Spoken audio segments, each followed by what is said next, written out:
कोई ऑब्जेक्ट ऊपर उछालते हो तो वो नीचे की तरफ गिरती है, क्यों? तो बड़ा आसान सा जवाब है कि अर्थ उस पर गुरुत्वाकर्षण फोर्स लगाकर अपनी तरफ खींचती है। अब क्या ऑब्जेक्ट भी अर्थ पर उतना ही फोर्स लगाकर अपनी तरफ खींच रही है? दोनों पर सेम एक्सेलरेशन है? इन सब क्वेश्चंस का आज जवाब जानेंगे।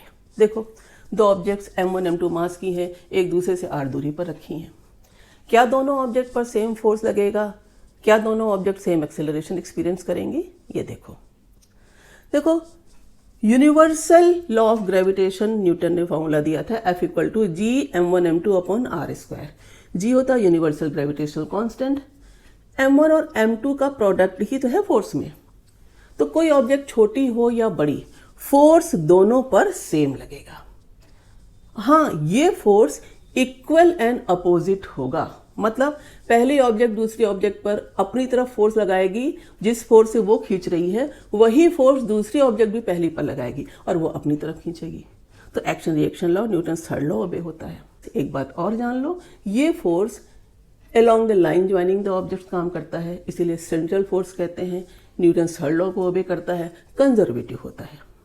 अब बात करते हैं एक्सेलरेशन की। एक्सेलरेशन होता है फोर्स अपॉन मास। दोनों पर फोर्स तो सेम लग रहा है, तो acceleration inversely proportional to mass हो गया।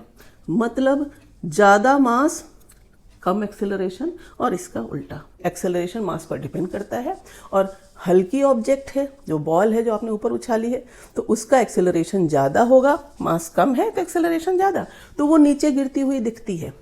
अर्थ का मास ह्यूज मास है, 10⁴ kg के ऑर्डर का, इसलिए अर्थ का एक्सेलरेशन बॉल की तुलना में नेग्लिजिबल होता है।